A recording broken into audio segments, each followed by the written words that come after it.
everybody, and welcome back to Misfit Corner Comics. It's the Arsenos Andrew speaking. It's Friday night, and I'm wearing the wrong hat. Damn it, I just realized that. I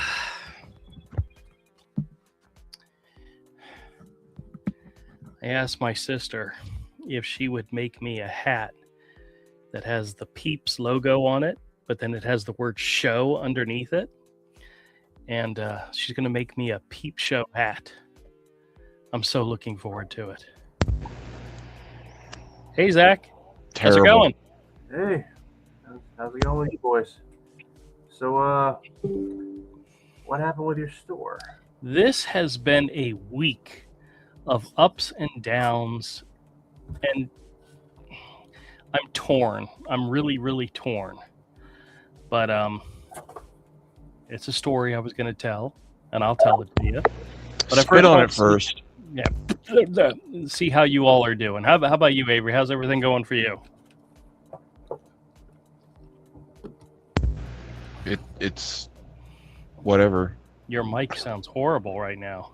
That's cool. It's like as soon as you turn it on, you hear this woof of feedback.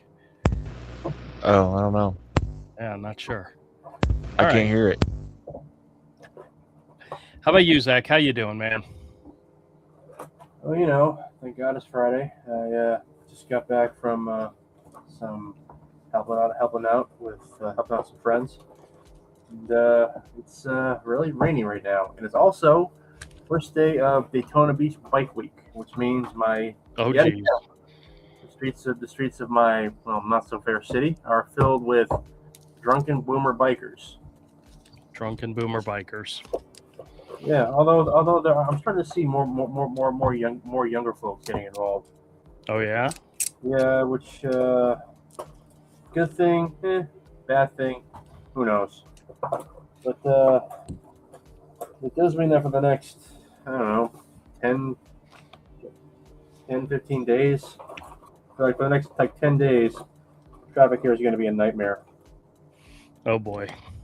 There's bikers everywhere, and where there's bikers, there's bikers. Look, I could knock it. I mean, it's Daytona Beach. That's how this that's how this town survives, is by.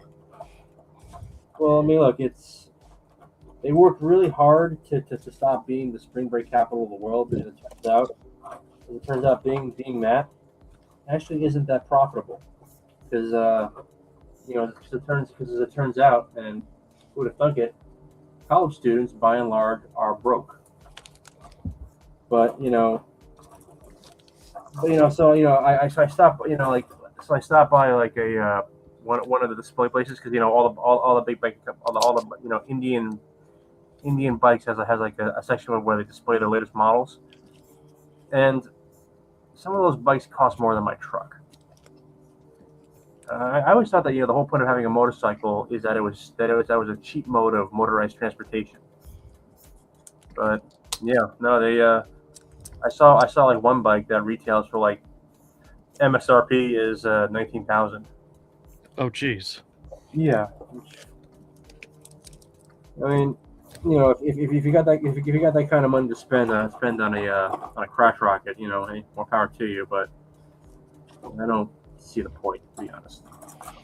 Well, you are obviously not old enough to be the target audience yet. So. No, I'm a youngin I'm going to be 49 in about 2 weeks. So.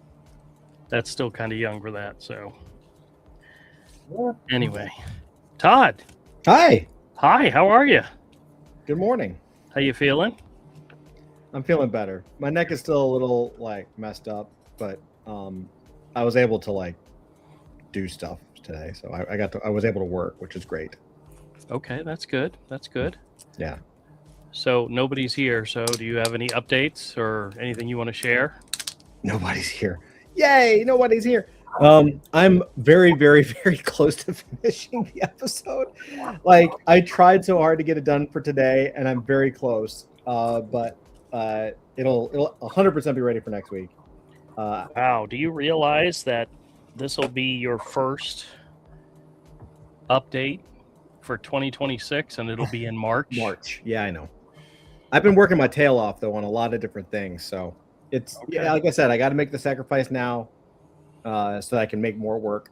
I still stand. I still believe, just because I'm so deep in AI now and building systems with artificial intelligence. Like, I think by the end of this year, maybe sooner, maybe even by summertime, but definitely by the end of the year, I think we'll be able to do not only. I'm going to put it out there. Not only will I be able to produce an episode at least every other week within a couple days, right? I'll say I could probably make an episode a week and a comic book a month, if not more. Okay. Because I see it very clearly now. So yeah, it's amazing. But right now I'm very behind. Very behind, and it's okay. It is what it is, and I'm working on it. It's going to come out, and we're speeding up. It's just a lot of stuff going on. By the way, I have to tell you, there are, and I don't have them totally like downloaded like I usually do, but man, oh man, the first signature auctions are going on. Mm-hmm. Whoa. Oh yeah. Oh my God.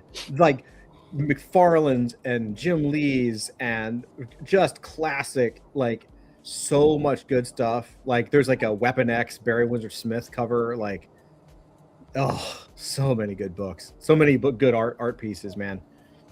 If I had $100 million, I would be broke because I would just be buying all of it. You'd probably get one page. Yep. That's And the scary part. What's I know it's true. What also is cool is just now I actually, as we're talking, I'll show you one. You actually got this book for me, and the original cover is up for grabs. Ooh. I mean, it's not like a special book, but it's a beautiful cover.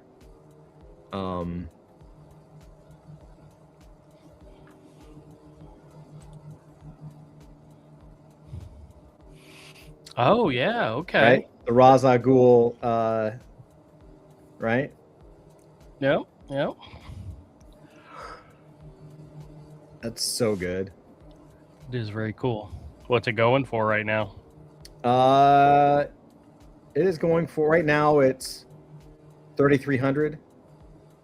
But it's got another week. Like it's going to go for much more. Yeah. Yeah, and then the Heritage auctions are going strong. So, like Heritage is just a ton of stuff on Heritage. So crazy. Lots of stuff. It's really like almost too much. It's like, okay, there's a lot. Like, yeah, there's a lot. We could go through it all night, but we can look at it later. I'll take it off for now. But there's a lot of good stuff. So I got two stories to tell. Okay. I'm going to turn my camera off for just a second, but I'm here. Okay. I had a fantastic day Sunday at my store. And part of the fantasticness was the fact that a couple of the offers that I made to purchase comics were rejected. And my heart was like, oh, thank God. Because I know I was offering too much money, right? And the other ones I ended up working out and it ended up being good. But I had a story I wanted to tell from this week. Something happened, and I know I texted you guys kind of in a cryptic message about it. But I wanted to tell you all the story. So Wednesday, I went by to pay my rent on my store. And I had come into the store Tuesday, and there was a couple of guys and a lady that were clearing out the store next to me. Now, if anybody that's ever been to my store knows, to the left of me is the bathrooms. To the right of me was a two-store that they had built up the front, but they actually never used it as a storefront because they used the area for storage. The lady sold lemonade or something, and she had freezers in there that she kept her stock, but she also used it like as a storage unit. Well, the door was open and they were piling some stuff out, and I went over there to see what was going on Tuesday, and it turns out the lady had given up the unit, and they were helping clear out some stuff. They pulled out 2 large freezer units, which I guess the lady left behind, and I don't know what they were going to do with it, but hey, more power to them. And I looked in there to see what was going on, and it's not the greatest unit in the world. It at one point was 2 units that they took the middle wall down. Okay. So there's like walls in the back kind of making like storage areas, but it's 2 separate storage areas in the middle of the store. And then somebody painted the entire interior black. Oh, so stupid. No idea why, right? And that's the worst too, because to paint it white, you have to paint it multiple times. Yeah. So I went to go pay my rent on Wednesday, and I asked the guy there, what's the availability of that unit, and he was giving me ideas on how much it was going to cost, and then it was in a reasonable range that I'd be willing to. And I realized later that he was talking about it as if it was 2 separate units and how much for each one, not for the whole entire thing, which was dumb to begin with, but whatever. So he said, come back and talk to the boss, the manager of the place, Ron. I said, okay, no problem. Well, Thursday, I got back on the email list for the auctions for the units, and there were some units down in St. Augustine that were being sold. So I said, I'm going to make a day trip of it and go down there and see what I can see. By units, you mean like buying storage spaces or Exactly. whatever? Now I didn't bid on anything, and there was nothing there I wanted. There was one that I thought, if I was in a whole nother business, would be really cool. They opened up the door, and there's like a bar inside this unit with like a portable like bar where it had like they're not called faucets. What are they called where you pull the thing and beer comes out? Whatever. Yeah. There was kegs in there. There were boxes that just said 664 ounce. I have no idea what was in there, but it was like somebody had their own personal little bar and put all the crap into this unit, and they gave it up. And I'm like, I have no idea what any of that stuff would go for. The guy that won it paid $420. Oh wow, what a win! I'm sure he got a win. Just the alcohol would be worth that. Well, then there was another unit in which it was like a construction company or something. It had a pile jack, one of those big jacks that lift up crates.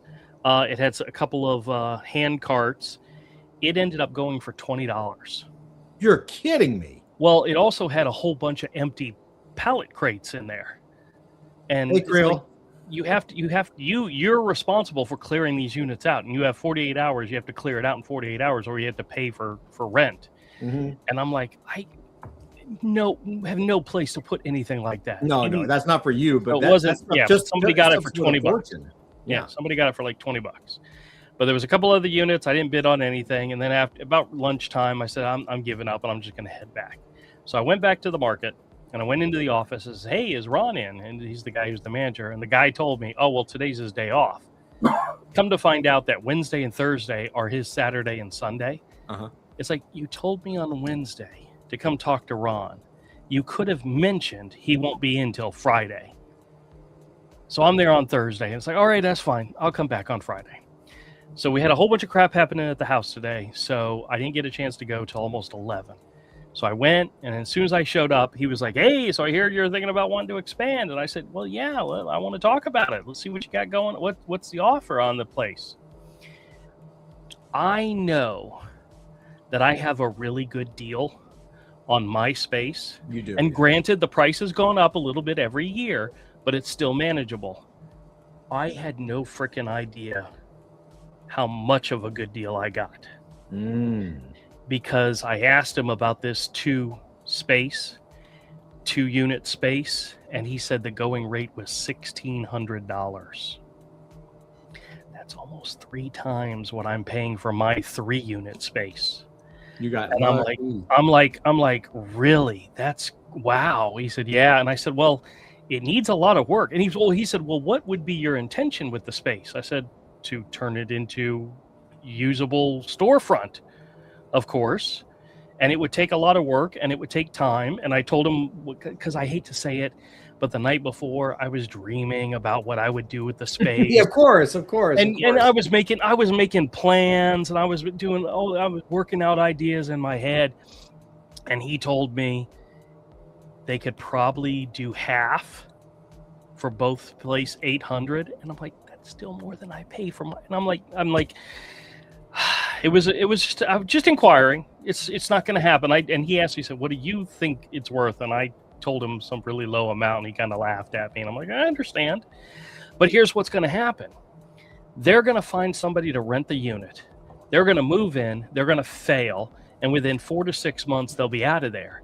Yep. Where if they had lowered the price and rented it to me, I would turn it into an actual business. Yeah. But that's not what they want. They want the money. The management wants the money. Well, and I'm like, okay. I mean, it's $1,600. I'll be honest. For $1,600, like that's ridiculous. That's a little extreme. Yeah, it is, and it's a piece of shit unit. It's there's so much work you would have to do to clean it up, to make it nice, to make it usable. Because the people put up a wall in the front. They put a sliding glass door, and then a window area with an open area. I think the idea was. Do you know why we bought a house? Why did you buy a house, Todd? Because when we moved to this area, we were in apartments. Right. We were in an apartment, and we were super happy. I mean, there were some problems with the place, but it was a beautiful apartment, and we really enjoyed it. And was it the one with the pool table? Yes. I really like that place. That was a wonderful place. I really liked that place. Yeah. It came to a point where we were like, man, I need to get an office space. I was in New York City mode, right? So you have the apartment that you pay for, but then you have the office that you also rent. And so I went down into the downtown area near us, and I found a place, and it was perfect. I was like, this is awesome. Like, it's exactly where I wanted to be. And I took a tour, and we found a spot. It was $500 a month. Okay. And I was like, okay, that's not terrible, right? But then I found out that the internet, because they all, I guess the building shared like high-end internet or something. Right. It was going to be an extra $200 a month. And I said, I'm not spending $200 for the internet. Right. Like, right. I was like, and believe it or not, when I sat down and I said, and when Melissa and I sat down and I said, it's going to be $700. I was like, well, at that point, like, isn't that just a mortgage? Like, why? Like, that was what, because I had the paperwork, literally had the paperwork to sign the lease on this office for like a year. It's like a year plus lease. And like, all of a sudden I was like, with that added cost, just the 500 didn't trigger me, but the extra 200, I was like, that's $700 a month. Like, what kind of house could we get for that? Right. Can we just have a house with a room that could be an office? Like, and that was what triggered us to actually start looking for a home instead of just staying in an apartment. Yeah. Well, so I turned the guy down. I said, I gave him my amount, and he kind of laughed at it. And I'm like, that's what I was thinking. Yeah. And I told him, I said, one of the things I have enjoyed doing is building the store, building it up and renovate it, making it better, making it a nice place, a nice space to go to. Mm-hmm. And that's exactly what I would do with this new unit. I would make it a place that people could come in and actually, enjoy coming to. But that's not what they care about. They just want the money. And they didn't care that the lady rented the unit and used it for trash. Literally, when I peeked in to see what they were doing, there were piles of clothes and papers and shit just all over the floor. They literally used it as a storage unit, and they left it all behind when they left. Mm-hmm. And it's like, that's not something I would ever do. No. That's it's like, come on, I've been in my particular space for 6 years. Mm-hmm. And I've constantly built it up and made it better, Mm-hmm. And one of the things he was telling me is that, the rent's kind of getting high around because there's not as many people coming and not as much, and I'm like, okay, but I have people coming on the regular every week, and they come literally just to see me and then leave. Right. You know, they don't come for anything else. It's because I've built up, you know, what I've got. Mhm. And I do my rent the first weekend of the month type of thing. So I take care of that ahead of time. But other people are struggling and can't make, and apparently she had fallen behind on her rent, and she was going to give the place up anyway. If you So if you really wanted to go for something like that, not that I would, because I think that's a ridiculous price. That's a go away price. Like they're not looking at, they don't care. yeah, There's nobody with a brain that's going to pay $1,600 for that space. nope, I'm not saying it probably won't sell. I'm sure it'll sell to somebody, but it won't be someone with a brain. Yeah. With that said, like I would be willing to help you with this. I would love to see you have an online store where people could buy the books and you just ship it to them. I think you would double your business with the same effing inventory. I've already started talking about that, but it's not going to happen right this second because doing online sales is a whole nother job. Bless you. Thank you. I'm going to go mute. All right. Okay. I'm just saying, like, we could probably build this very quickly, and it could Well, be very cool. right this second, it's not going to happen. Maybe 6 months we can talk about it. When I 6 see you in months. June, we'll talk Yeah. about it. But right now, it's not going to happen. But Because I've thought, you know I've talked about this for a while. I've thought I think there is also like opportunities like cheap subscription boxes and stuff, and like, you know, for $7 a month you get a small box of comics that are like, you know, 25 cents $1 comics or something. Like I would absolutely pay like $7 for like 10 comics, like a varying whatever, just randomness. Like that'd be awesome. There's people that do that. There's people that sell that. They post comics every day on Instagram and driving people either to their Etsy store to buy them, Yep, or contact or DM them to buy them. yeah. Maybe we'll get there. And people use Whatnot for that too. Mhm. Yeah, I've kind of avoided Whatnot. I've heard people talk about it. It's just not. It's a whole nother business. Yeah. Holy Trinity. Okay, so the bottom line is I'm sitting here, I'm sitting down, I'm talking to the wife, just telling her about my day and things that happen, and a dawning revelation came over my head, came into my mind. Okay.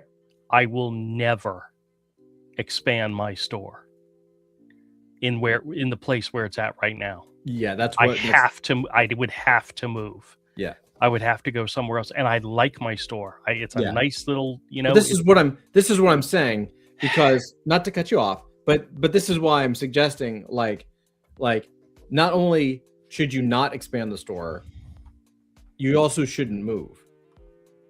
Like Yeah.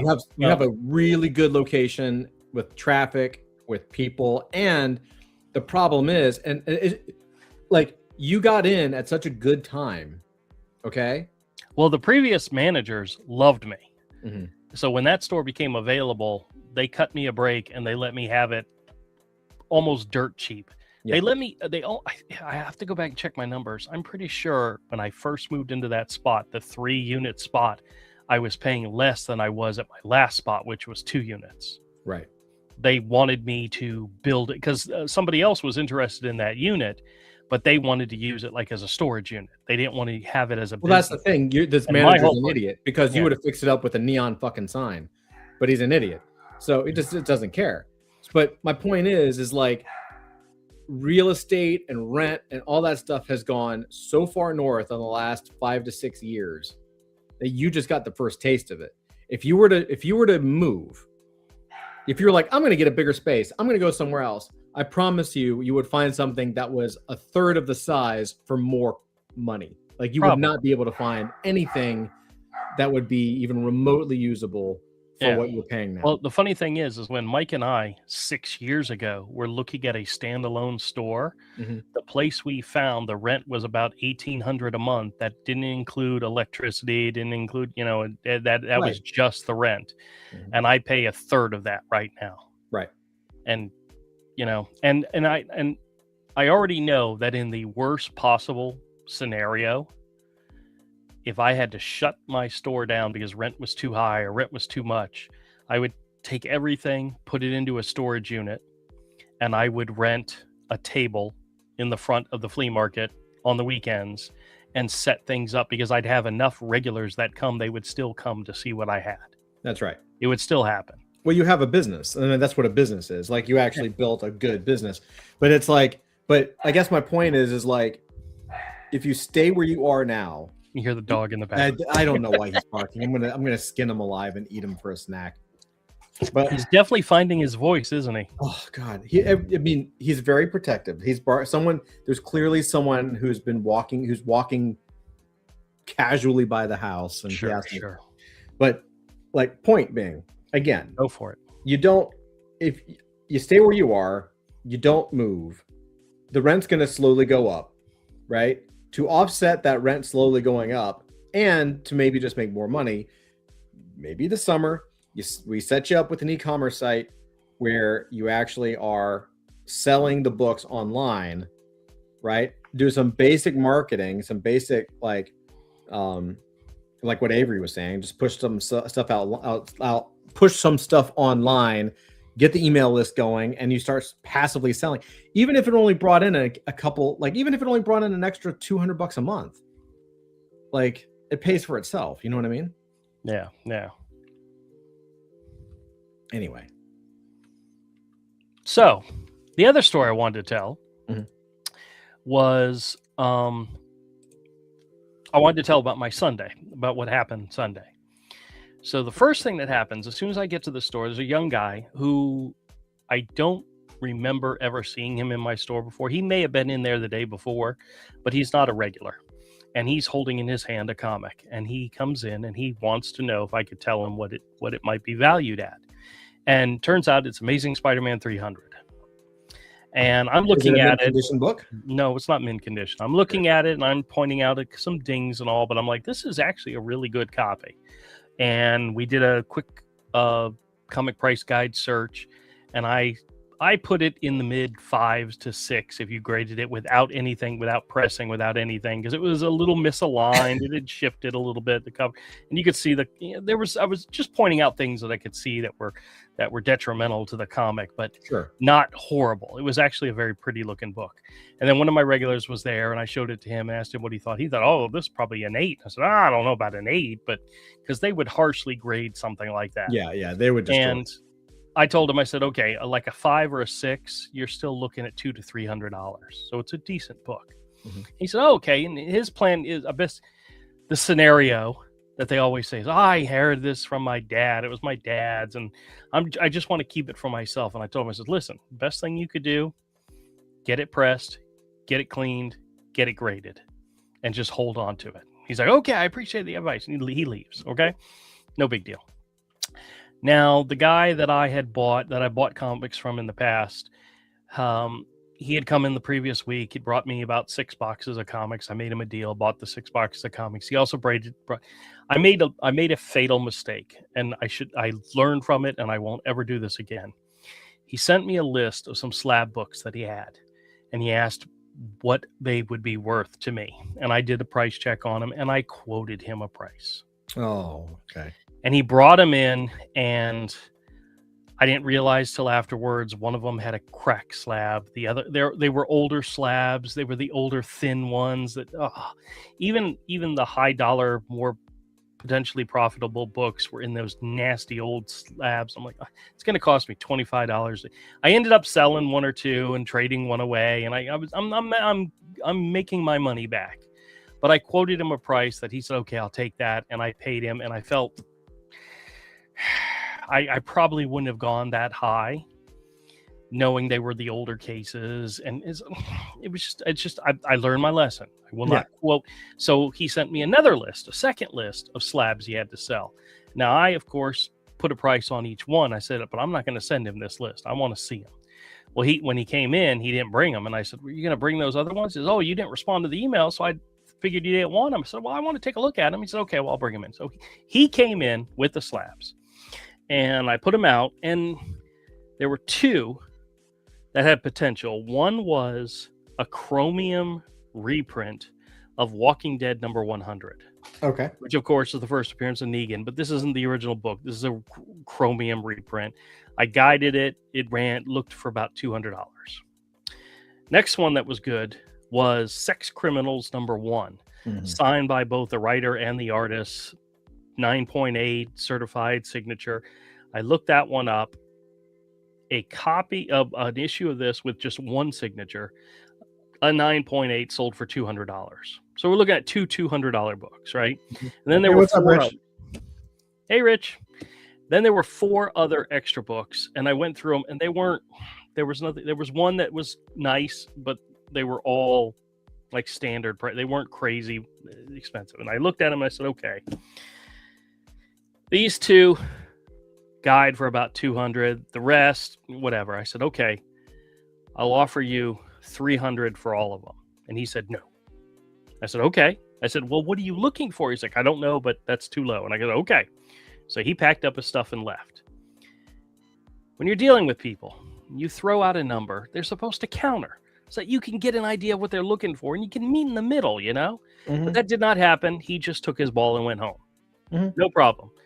And I realized afterwards, and I communicated this to him later, $300 can slab 10 comics. I've got hundreds of books in my office. I was going to that are tell you potential. this. I Yeah. could get 10 books for that instead of 6, you know, or two that, and I got home and it was Monday night before I realized it, but he had actually sent me a text or an email that said, hey, I've been thinking about your offer a lot. And had you offered me $300 for just the 2 books, I would have taken it. But that's not what I offered. I offered him $300 for all of it.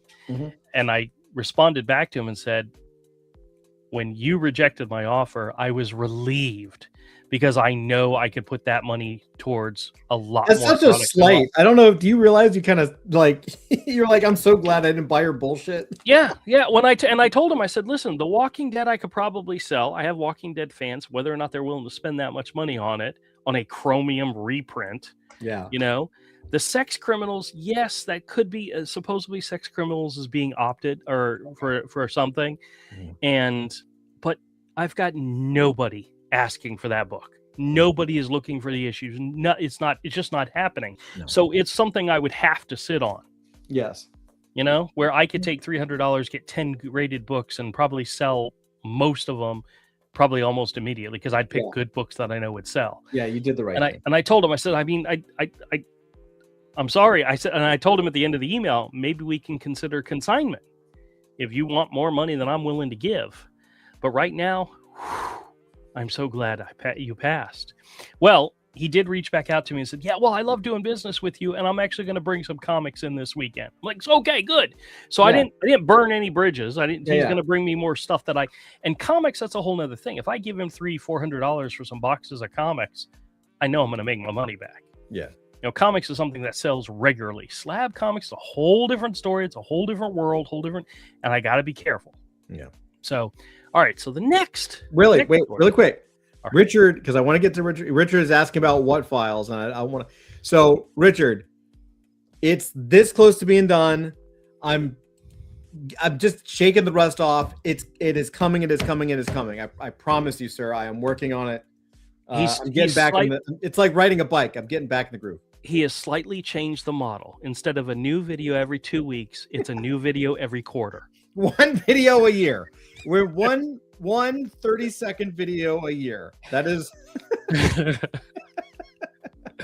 All right. So next thing that happens, Uh-huh. a guy I know a year ago or so, a guy came into my store, says, hey, I got a buddy. He bought a storage unit. It's got a bunch of comics. Wanted to see if you come take a look at it. No problem.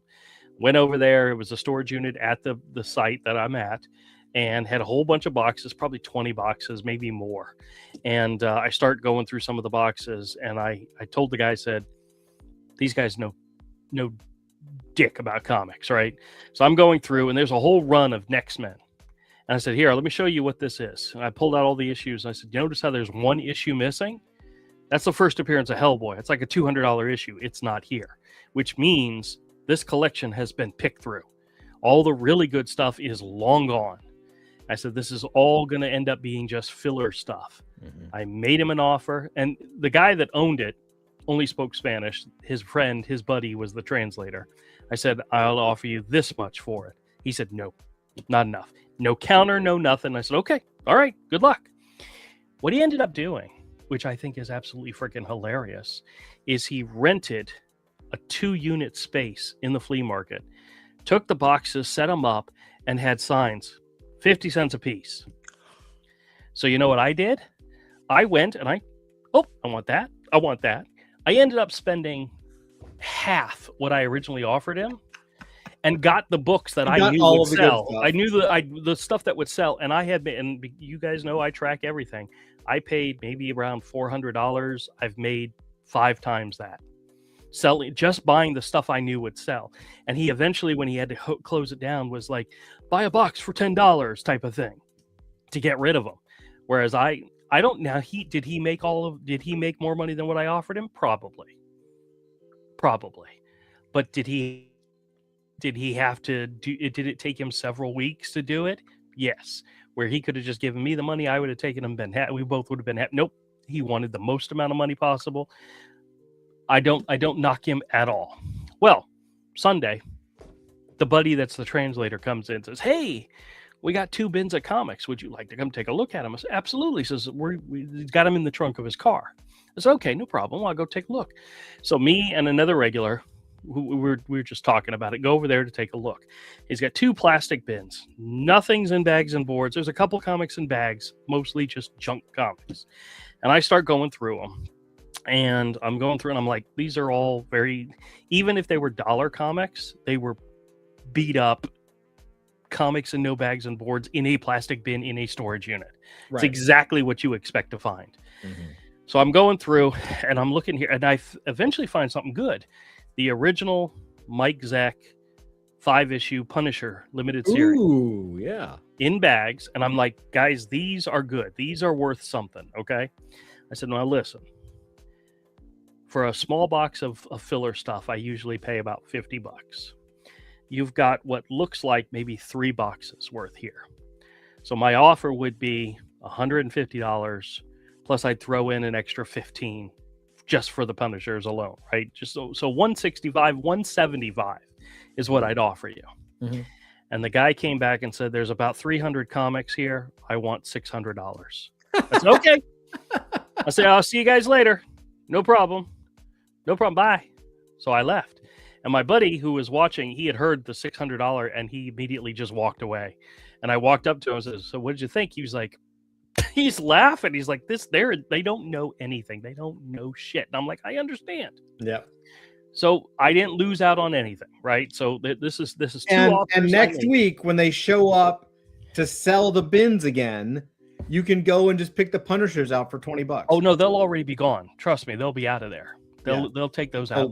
They'll loot it. Yeah. So here's the goddamn motherfucking strange part of the story. So I'm in my store, and this is after all this stuff has happened. And this older guy walks in and says, hey, you know who I am? And I'm like, through a matter of figuring it out, I said, yeah, I know. He's the guy that owns the comic book shop at the end. Okay. He's always everybody there's like, he's always grumpy. He's always, that nobody likes, and his prices are out of this world. Nobody whatever. I don't consider him competition. We're completely different people. We have completely different stuff. If somebody says, hey, is anybody else on comics? I tell them, go check him out. You'll be back. I have no worry about that. But he came in, he wanted to thank me. And I said, oh, really? What did I do? He says, yeah, I had this kid come in with an Amazing Spider-Man 300. I made him an offer and he sold it to me. And he told me you gave him an idea of how much it was worth. And I'm like, that motherfucking kid never even offered to sell it to me. Wow. And I had money in my pocket, burning a hole in my pocket. And I would have made him an offer. He never even asked. I'm like, he took it down to somebody else, knowing now what it was probably worth. Wow. And the guy wanted to come and thank me for sending him his way, which is something I didn't do. And I'm like, well, hey, yeah, whatever. And then he says to me, he says, hey, there's a guy down there that's got some bins of comics. I said, yeah, I know. I already checked them out. And I said, I already looked through them, and there was only a little bit of good stuff. He said, the Punisher's right. I said, yeah. That's what we knew what we were talking about. He says to me, he says, yeah, and I made him an offer, and he declined it. And he says, yeah, well, now he's down to 300. He's asking 300. I said, that's still too much. He says, I know, it's still way too much. So now, well, good luck. Well, that guy got a 50% discount. 50%, $600. He wanted 600 for 300 Andrew, bust. look. Yes. I have right here in front of me the Holy Trinity. Sold $50. Look. These are legendary comics. There are 3 of them. They're sequential. Yes. In fact, I noticed if you look at the signature right here, you see how the inker is Art Thibert? Yeah. Well, the very next issue, he changes his signature to what it is today. Aha. So this is the first appearance of the Art Thibert modern signature. So what I think, I'm giving you a discount, $150, and for that I will also put it in a Mylar bag. No backboard, just a bag. Well, One bag. I hate to say it, but the fact that they're not already in bags and boards is already lowering down the demand that I want them, you know? Had you presented them to me in bags and boards, Yeah. I might have considered it, but These are my duplicates. These are my reader copies. it's the ones the kids have been through, right? Yeah. I do, although I will say I don't know why. I just decided to pull these out this week and just kind of have them on my board right here just to stare at them. I'm actually thinking about maybe, not now because I'm not going to do it right now, but eventually I'm thinking about like getting these as like 9.8 slabbed, like buying. I actually saw one on eBay that was signed by Simonson and Art Adams at a 9.8. Oh, wow. For the first issue, and I'm like, ooh, that's nice. Yeah. But yeah, I think that might be on my slab list. Oh, I had a book. Where did I put it? All right, I don't know where it went. It was a book I was going to show you, and I did a little bit of research on it. I have no idea where it is. Okay, I guess talking about a book that I had sitting right here. What did you have? It was issue number 9 of Warlock, Jim Starlin. Okay. And it's the first time Warlock meets Thanos. And I mean, it's a beautiful illustrated book. And what's so crazy is it had some sun damage in the corner. So I did like a quick Google search of how much of an impact on a grade would sun damage have. And apparently it's a lot, especially if it's on the front cover, because it's not something you can fix. It's something it's glaring. And it was probably like a $70 book in near mint condition. Mm-hmm. So I did a little bit of research. Come to find out, the 9.8s go for hundreds and hundreds of dollars, but you can pick up a 9.6, 9.4 for like $50. Wow. It's like a 9.0 is like you can get one for like $29.95. That's awesome. They're super cheap, but people only are willing to pay for the 9.8s. And with the damage, it's never going to come back in 9.8, so it's probably not even worth grading. Yeah. But dude, the issue was gorgeous. Wait, which issue is it? This was a Warlock issue number 8 or issue 9. I can't visualize it. What's it look like? Here, I'll get a picture of it real quick. Do.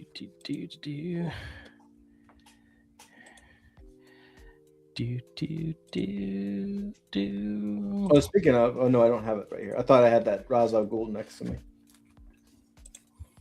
because I have like my. It's just a really pretty comic. Oh yeah. And, yeah. Oh yeah.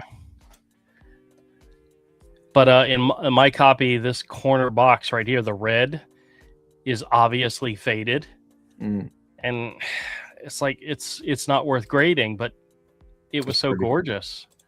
Hey, Stag.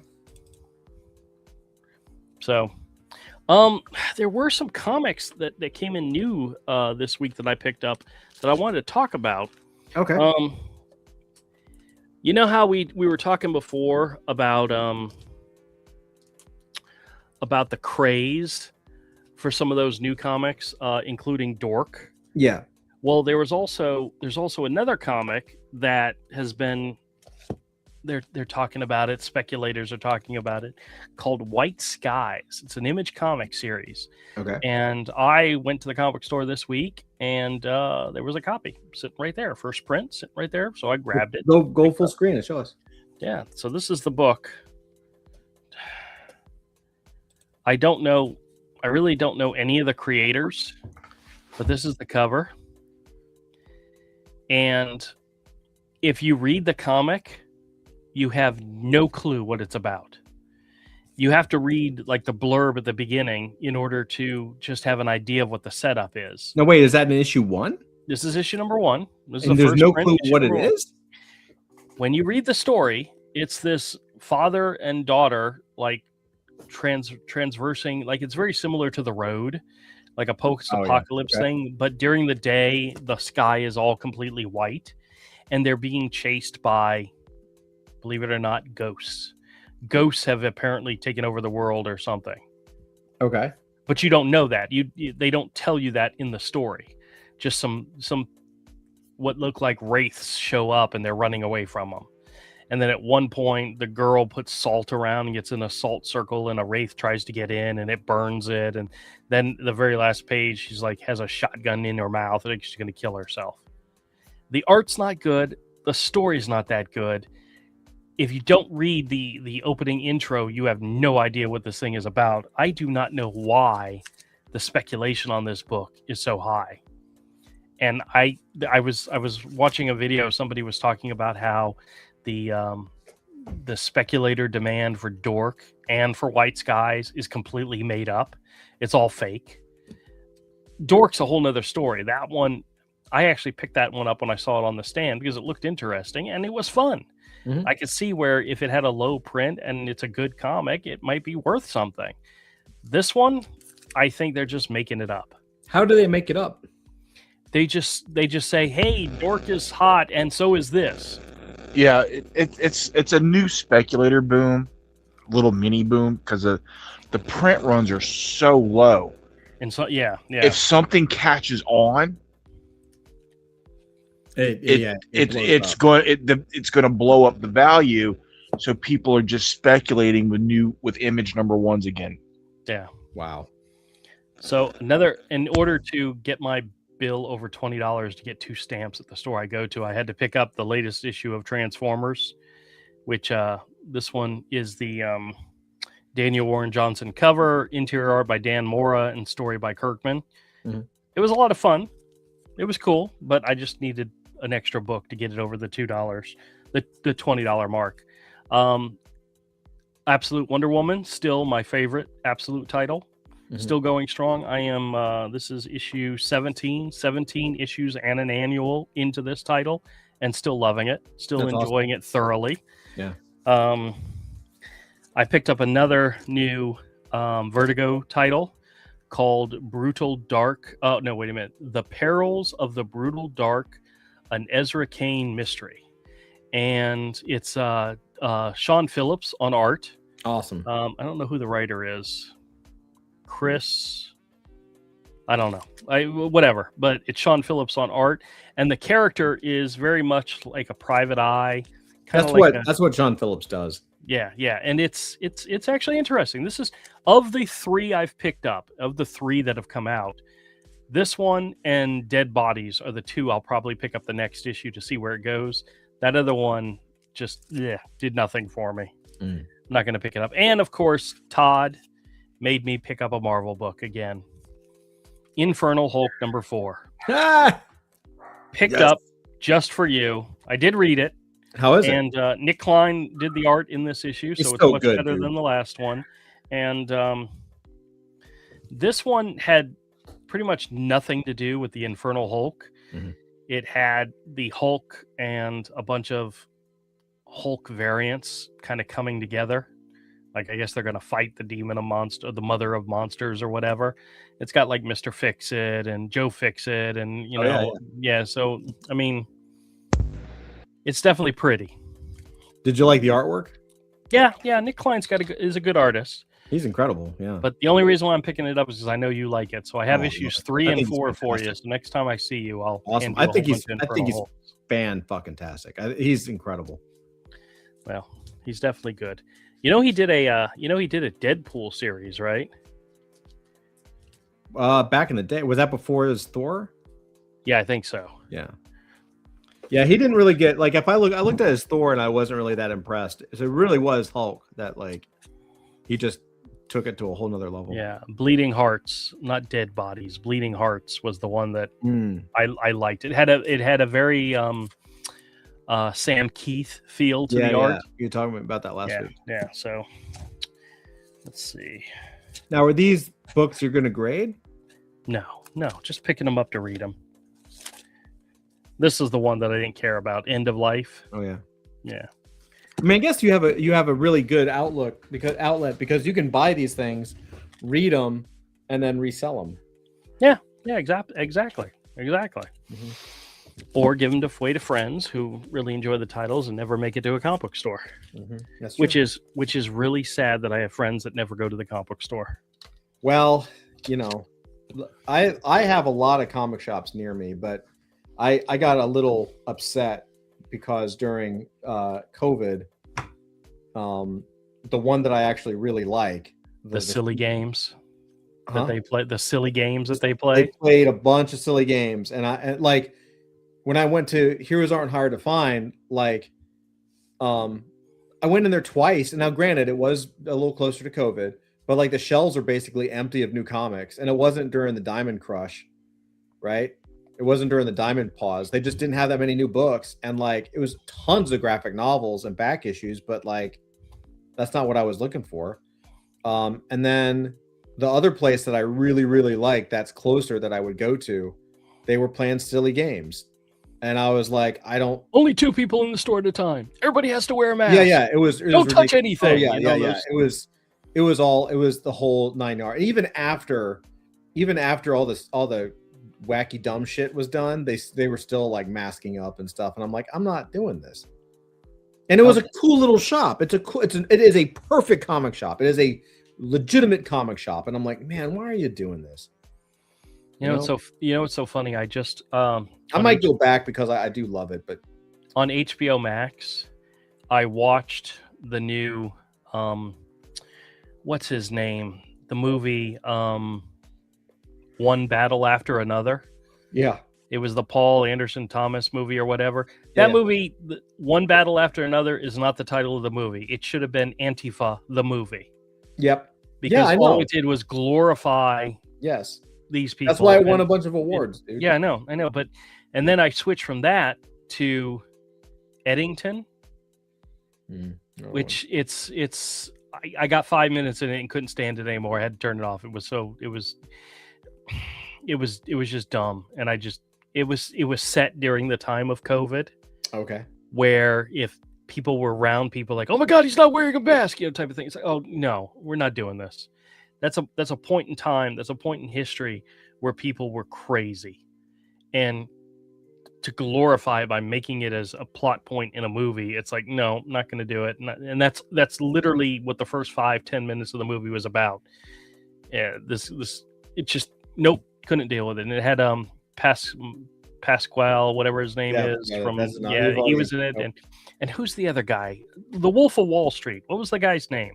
Because I just watched Wolf of Wall Street, which had Margot Robbie in the nude, which it's worth it just for that. But Leonardo DiCaprio. It's Eddington or whatever it is Leonardo DiCaprio and Pedro Pascal. Yeah, there you go. And yeah, Steven Stag is right. So it's DiCaprio. Yeah, I don't know. 3 DiCaprio movies in a row, and I'll be honest, Wolf of Wall Street was so much better. But Hey, anyway. Comic Completer? Comic Completer. Oh, yeah. I'm an idiot. That's why. Yeah. You said what movie? Well, there were 3 we were talking about. One Battle After Another, which just, it was painful to watch. I knew that I wasn't going to watch that. Like, I actually like DiCaprio. I think he's a fantastic actor, but I was never going to watch that movie. The Revenant is so good. I can watch that over and over again. That's such a good movie. But the other one was Eddington, and then the third one was, of course, Wolf of Wall Street, which Wolf of Wall Street is fantastic. Yeah, it's very Goodfellas-ish, you know. Yeah. Hold on a second. Steg says, funny tidbit. After What's Eating Gilbert Grape, people actually thought Leonardo DiCaprio was disabled. Really?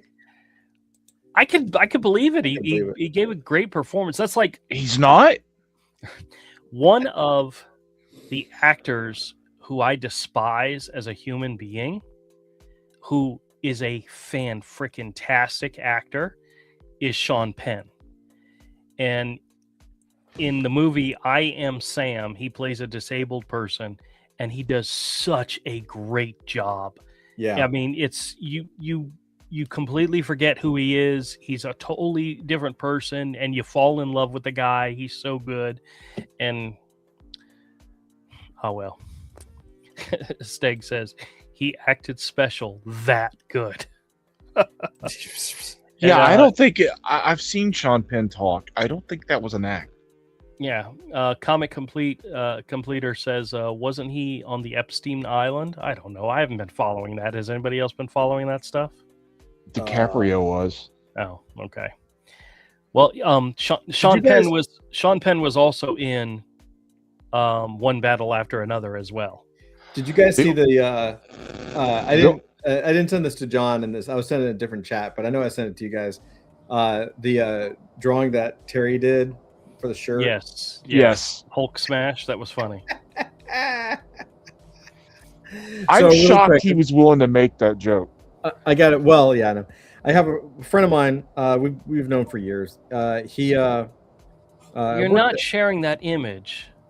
It's not. There's nothing wrong with it. There's no pornography. Yeah. It's not bad. See, when Avery said, "Yeah, no, it's no problem. tell her what. It's fine. Yeah, it's fine. I'm gonna share it. Just give me a second. So let me set it up. Share my Set it up. my screen, full screen, just for a second. Oh, Just for good a second. God. So we have a friend, known him for years, and he was at Cartoon Network at Adult Swim for like 30 years. Anyway, he's doing character designs and working on the stuff for this new show. And one of the characters needed I'll show you what he actually. I don't know if I can show the actual thing that made it because it's. I had to mute Zach for a second. The feedback was getting louder. No worries. I don't think I can show what actually made it because it's in production. But this was a shirt concept. One of the characters needed to wear a shirt, and he put this was the concept, and legal said they couldn't do it. It's a picture of, and I'll show you the picture, but I got to explain it. It is a picture of the Incredible Hulk, having relations with, tastefully having relations with Wonder Woman, and it says Hulk smash.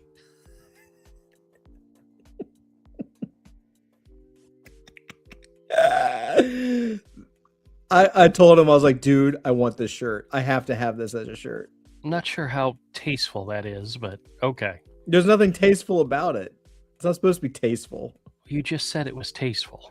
I guess you've never seen the gifs of the Mark Ruffalo Hulk with Black Widow. No, here, pull me off of this. Steg says, "Oh dear, Hulk smash." I was like, he's smashing that. I was like, yeah, that's hilarious. I'm gonna make that into a shirt without his permission. There you go. I was telling Avery earlier that I asked my sister if she would make me a Peeps Show hat for the next time I do the Peep Show, and she said she's going to do it. I just have to create the design. So as soon as I get it, I got a stack of Peeps waiting right here for us. Dude, I tell you what, I saw this in the store. By the way, I asked him because he said that legal wouldn't approve it. And I was like, the other shirt that got approved was like, that's just so gross, bro. Does that not sound horrible? I It can't sounds wait to disgusting. try it. I can't wait to try it. The shirt concept for this character that got approved was way worse. Like way worse. I was like, how is this less offensive than that? He was like, no, it wasn't about being offensive. It was copyright. And I was like, oh, okay, that makes sense. Well, if you covered up enough of the letters to where you couldn't see what it said, but you knew what it said, Mm-hmm. Like Well, the if their one- head covered up the K and it just said "Hull Smash," Yeah. people would know what it said without seeing what it said. Yeah. Well, the one that got approved says, I won't show the image, but it's basically said it's a troll taking a dump on a plate, and it just says making fudge. Okay. That's scary. I don't know, man. Comics He's a Complete- special Comic- case. Comics Completer asks if I'm open tomorrow. Absolutely, and we're doing even though it's February 28th. You believe it's already February 28th? Yeah, time is flying when you don't Oh, get new God. videos posted. Oh. I'm going to be doing the 10 for $1 sale at the store, and I added a whole bunch of new comics. So 10 for $1. 10 for $1. Yeah, my quarter bins are usually 5 for $1. Mhm. The first weekend of the month, I do a half off sale where they're 10 for $1. Dude, this sucks, dude. That's not fair. And you know what's so funny? A lot of them are perfectly fine comics that just haven't sold in a while. I put a whole run of the 52 comic series in there. Oh, dude. All except for like one issue that I kept back because whatever, but everything else is in there, and there's a whole crap load of stuff. Stegas, where is Misfit located? Misfit Corner Comics, the store, is located here in Jacksonville, Florida, at the Beach Boulevard Flea Market. And yes, that's where I get to spend my my weekend. He gets his daydream has come true. He has gone from working in a comic shop when we were teenagers to owning a comic shop. Yep. And you know what's so funny is I literally have regulars that come in, and sometimes they buy stuff, sometimes they don't, but we're always just chit-chatting about comics and talking comics. And yeah, I have to remind some of them, hey, I got to pay attention to the customers in the store, but I will continue to have my conversation with you. I still have like daydreams about Xenos. I don't know why. Yeah, well, not Xenos. What was the shop that you worked at? It was Final Frontier. Final Frontier. Yeah, I still have daydreams about Final Frontier. I thought it was a beautiful store. It was gorgeous. What's so crazy is I remember when the store first opened, it was what we would consider a single store. And then at some point in time, he bought out the store next to him, took down the wall, and opened up the store to make it big. I don't remember that.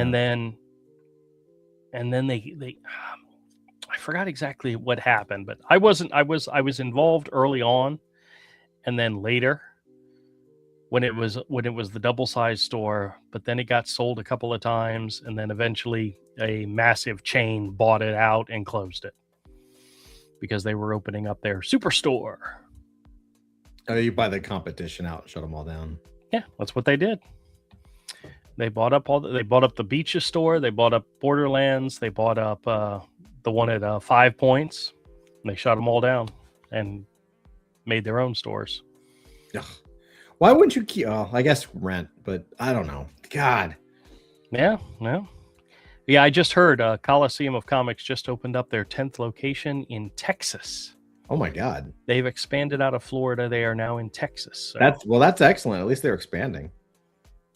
Now, does Coliseum? I think I've maybe been there once, but are they in the same kind of business model as you, or are they more of a traditional shop? Oh, it's a traditional shop. Yeah, so they're actually making money on a traditional shop. I have no idea how much money they're making. Comics Completer says, "Did you work with Chip at Coliseum?" I did not work with him. I knew him and he knew me, and I shop there all the time. But I never worked with him when he was the owner of the store or worked at the store. So, all right, hold on a second. I'll go through the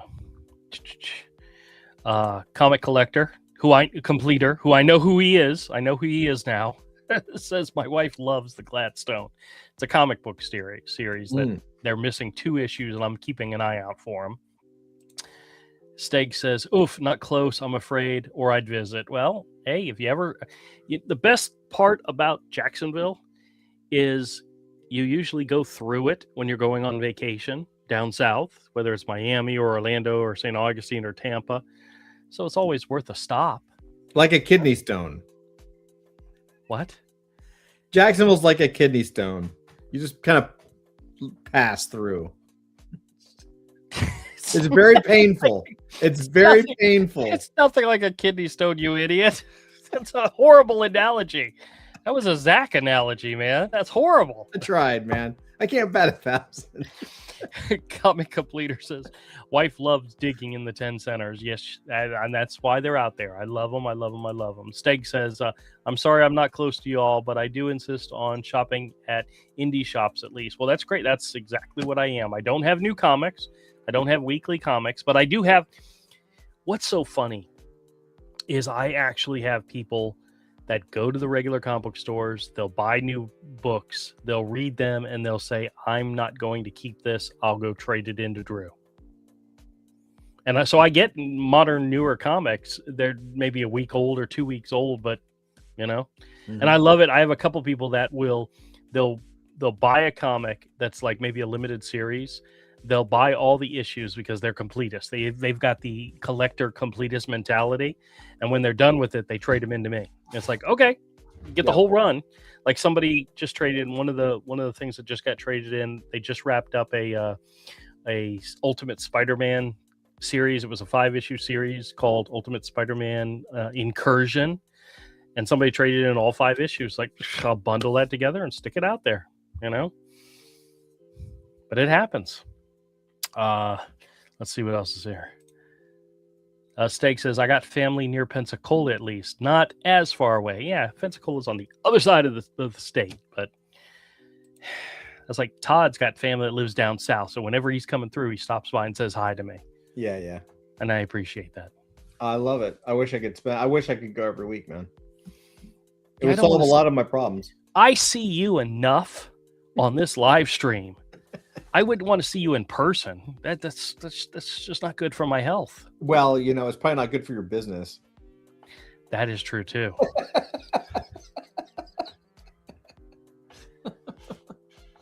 Comic Completer says, love the bundles. And you know I love them too. Actually, Comic Completer, look. Comic Completer. Don't insult my customers. I have this right here is the Holy Trinity. 3 sequential comics from Art Adams. Three of them.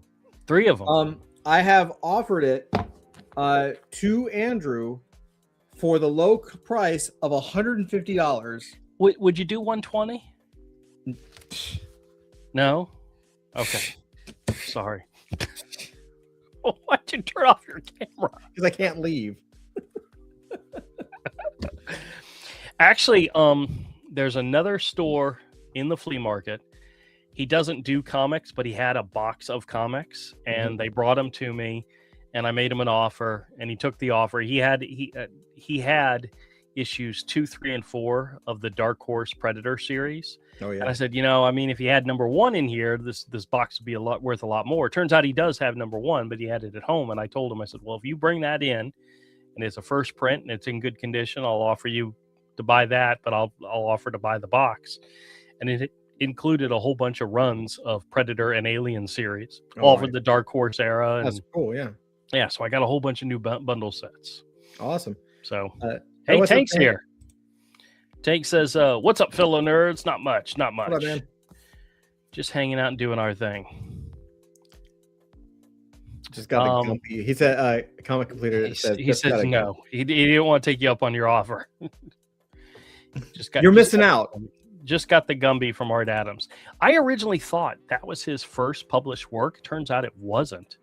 His first published work was the Alien Worlds 3D special. He did it after the Gumby, but it came out before the Gumby. So technically, it wasn't his first professional work, but his first professional published work was the Alien Worlds 3D, which I got a copy of out of a dollar bin and took it to Heroes last year and had him sign it. So I have a signed copy of that in my collection. What did he? I remember that. He was just, wasn't he like, oh man? Yeah, I was like more impressed that I found it, and Yeah. he was like, "Oh, yeah, okay." I haven't seen anybody take anything I've brought them to sign and go, "Oh my gosh, I've never seen this before." You know, a lot of artists are really chill. Well, they also drew it, so they're also like, oh yeah, I remember this. Comic Completer says, "Love Predator." He says, "I need that one. Do you have it?" Well, I have a graded copy of the first print of Predator in my store right now. I think I'll have to double check because I was really happy with the grade. I think it was a 9.6. And if you get 10 comics for $1 this weekend, he'll throw it in free. No, he will not. You idiot. No, I will not. I'm double checking. Art is amazing. He's fantastic. Yeah, my Predator #1 from June of 1989 is a 9.6 copy. That's such a classic book, man. It's gorgeous. It's gorgeous. It's Chris gorgeous. Warner on art, just absolutely amazing. But I What haven't. happened to that guy? Because he was on a run, man. He's still. I think he does more like what is it called when you do storyboards? Okay. He does. yeah. Well, that was funny in the fact that the original Aliens vs Predator series, the original limited series, it was, I think, Phil Winslet was the Mhm. original artist, and then Chris Warner did like the last 2 issues. Yeah. And the reason why Phil dropped out of it is because some guy named I forgot what's the guy's name, Avatar, Terminator 2, James what's his- Cameron? James Cameron asked him to do the storyboards for Terminator 2. Oh God. And he was like, "Oh, guys, I can't do this comic. I gotta go do Yeah. this." So this is a legendary. That's like, I mean, that right there is enough to last you for your life. Yeah. So Chris Warner filled in the last 2 issues of that series. Wow. So, by the way, I have 0, 1, 2, 3, and 4 as a bundle in the store right now. That is Terminator. available. Terminator? No, Predator, Aliens vs Predator, Oh, the Aliens original. vs. Predator. Yeah. Yeah. Bunch of other stuff in there, so it's all good. It's all It good. just sucks. I can't get any of it. Well, I'd offer to hold it for you, but I don't like you, so that's Yeah. how it goes. I understand. I don't like me either. Ugh. Yeah. That is your problem, my friend. I'm sorry. It is. Anyway, so I picked up over the last 2 weeks 3 collections of 3 or 4 boxes worth, and I'm almost complete. I had to order more bags and boards. got 1,000 bags and boards in, and I hate tight bags with boards, so I ordered Silver Age bags and Current Age boards, so there's a little bit of room.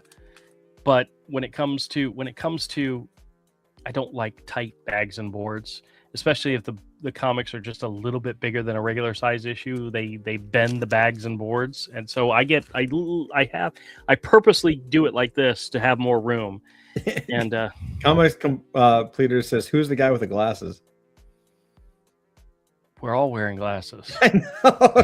Everybody's. If you're talking about the guy down here, this is my buddy Todd. He lives up north, and high school friend. We're not friends. We're not friends. No, it's all right. Yeah. I guess we're friends.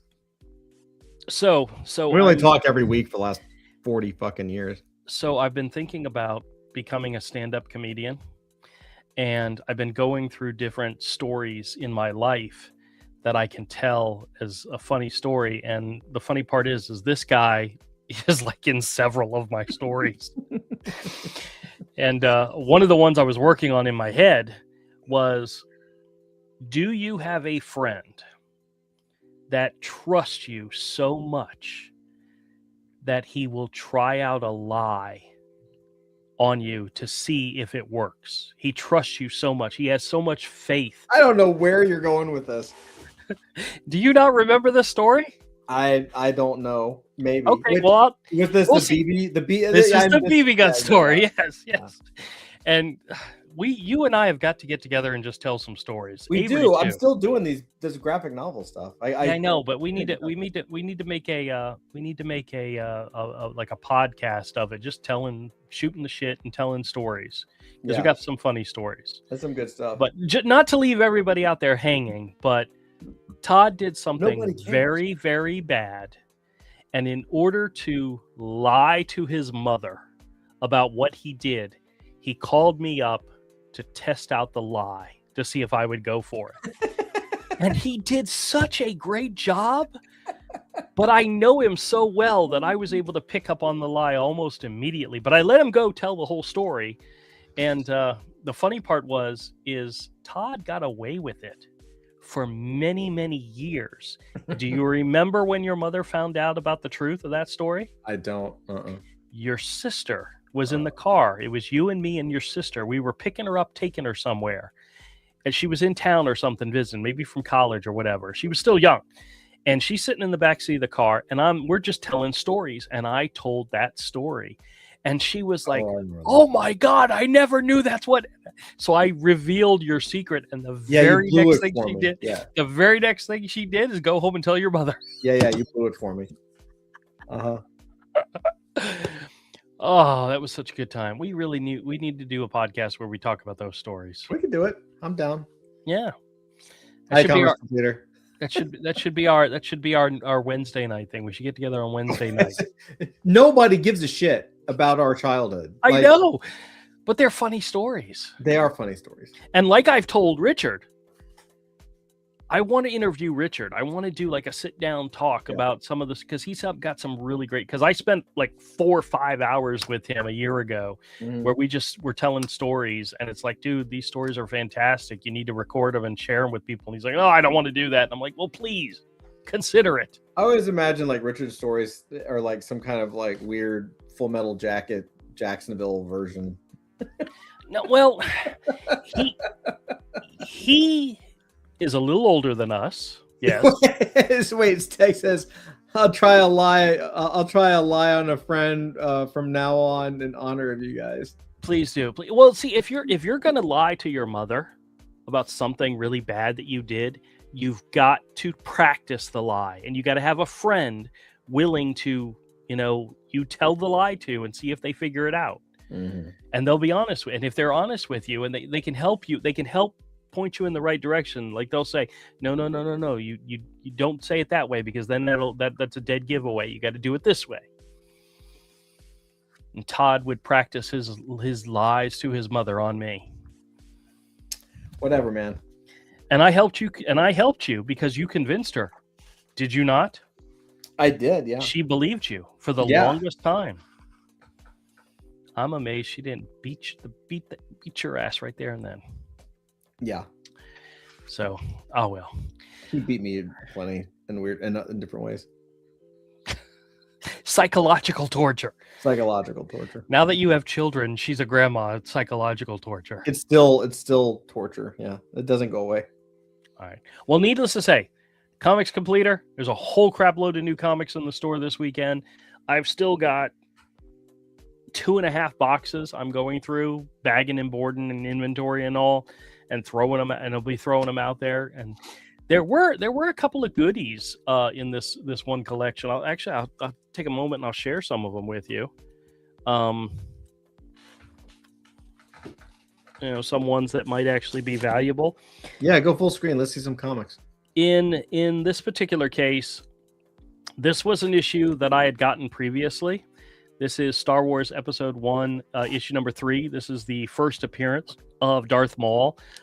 This issue, it had a cardstock cover, and it's got like a crease right in the middle of it, so it may not be worth grading, but it's still a pretty book. So I've got it put aside for maybe I'll try to press it. We'll see what happens, because it's a cardstock cover. It may not come out. But also in this collection was the photo cover. Now this one, that original one, is like $100 book. This one's like a $30 book. But my son is a big, huge Darth Maul fan. He's really big into the bad guys in Star Wars, and that graded Episode 1, Issue 3, first appearance of Darth Maul, he has in his collection now. And I'm thinking about maybe getting this one graded for him as well. There's also this one, which is still kind of cool. It's not worth as much, but it is a Darth Maul comic, and he's a fan, so it might end up getting graded just to put into his collection. It's got like a crinkle down and once again, it's a cardstock cover, which means if it gets a color break, you can't fix that. So I'm going to try to press them and see what I can do with them. This one, if you're a big G.I. Joe fan, is a gorgeous copy. That's a good one. This is probably the third important Snake Eyes issue. Issue number 21, of course, is the biggest one. That's the silent issue. Issue 26, the issue before this, was the origin, and this is just continuing the origin with him fighting Storm Shadow. So it's still a nice issue. It's like a $30 book. But Comic Completer says he got that last week. Yeah, if I can press this and grade it, and it may end up being my own personal collection. A couple other issues. There was a issue. This is issue 34. This one's got a bit of a spine roll on it, but still, it's a great looking cover. Covers, man. Yeah. This one's a classic. Oh yeah. Batman, Sword of Azrael, number 1. First appearance of John Paul Valley and Azrael, the character. Still some gorgeous Joe Quesada art with inks by Kevin Nolan, which, by the way, in this collection were 2 of the 3 Superman vs. Aliens, Ooh. which was drawn by Dan Jurgens and inked by Kevin Nolan. No. Anything drawn by any artist is always drawn by Kevin Nolan. Yeah, it ends up being Kevin Nolan, yeah. This is a great one. West Coast Avengers number 1, the original limited series, the first West Coast Avengers issue. Very nice. Let's see what else is in here. There's a couple of Fantastic Four, just random Fantastic Four older issues. This is issue 152 and 151. They're like $20 books, but the best part about these two is they both have the Marvel collector stamp still inside them. So cool. That's kind of cool. This one is a Bernie Wrightson cover. It's a House of Mystery. That's wicked. You can tell somebody wrote in the corner up there 9 out of 9, 10, whatever. So, I mean, it's not a perfect copy. That's gorgeous. It's gorgeous. This book, if it was near mint, would be like $100 book, believe it or not. Wow.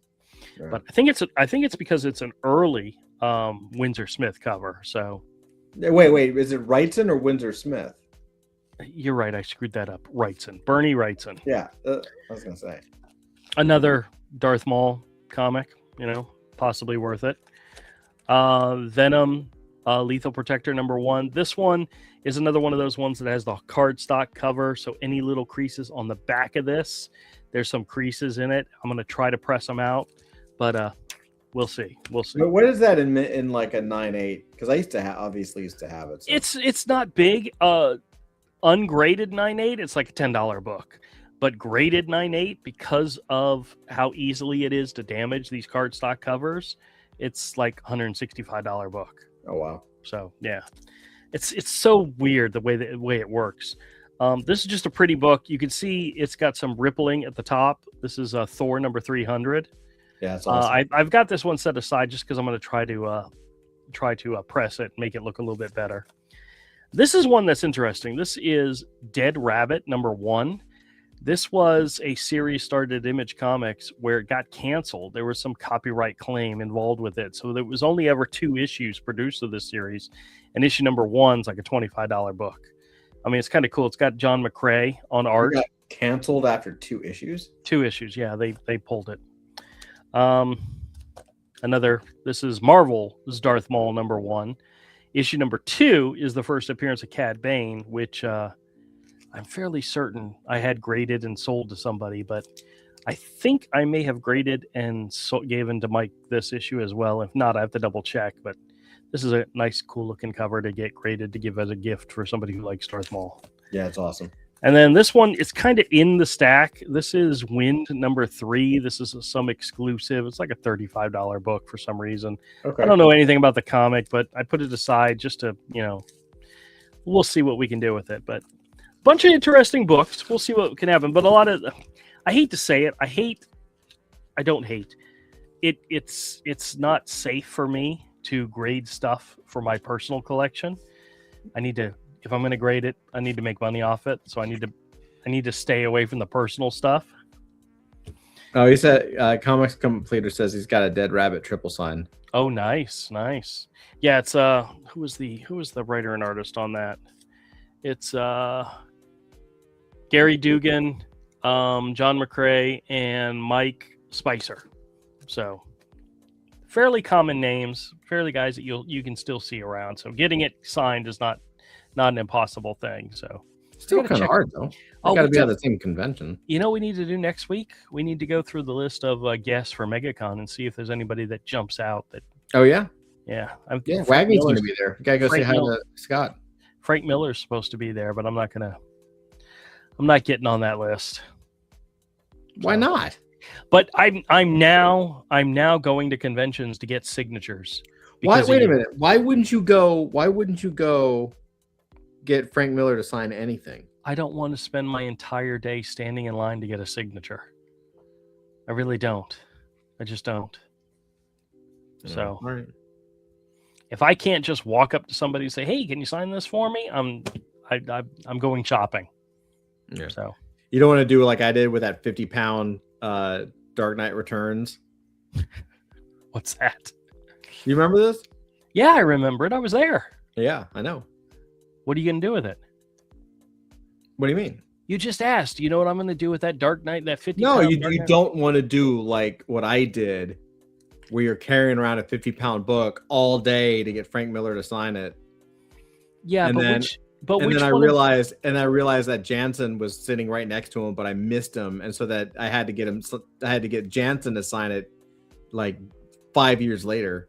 which one of your best friends actually went and took it and put it back out in the car so you didn't have to lug it around all day? Well, that was here. Yeah. Yes, that was here. I'm talking Which- about New York. New York was I'm- was murder. I'm trying to get to the point of who Yes, is you're the best. best. friend. You're amazing. You're a genius. You're a fantastic human being and a humanitarian. And you didn't name a single one of your children after me. I don't understand. I don't understand that. I mean, it's right there in front of you. You It could've really, done it. I know. What I'm just a horrible human. Yeah. Comics Completer says, "Is Miller still that popular?"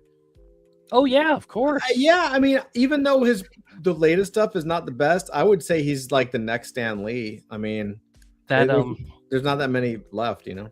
that Dark Knight facsimile cover with the feet. Oh, she's letting a cat in. The Dark Knight facsimile cover where the soles of his feet are literally The next one to that bothers his you? head. Yeah. Yes. Yeah, that's out on the stands right now. Yeah, you better get it. Better get 6 of them. Nope. No. Oh well. All right, I'm gonna guys. call your store this weekend, and I'm just gonna be like, "Hey, do you have that issue of Frank Miller with the magnifying his ears?" That's why I don't have a telephone number for the store because I don't want to get your goddamn calls, man. All right. Well, we're going to go ahead and start wrapping up. I know neither of those two guys had anything to say this time, and that's great. Fantastic. You never shut the fuck up.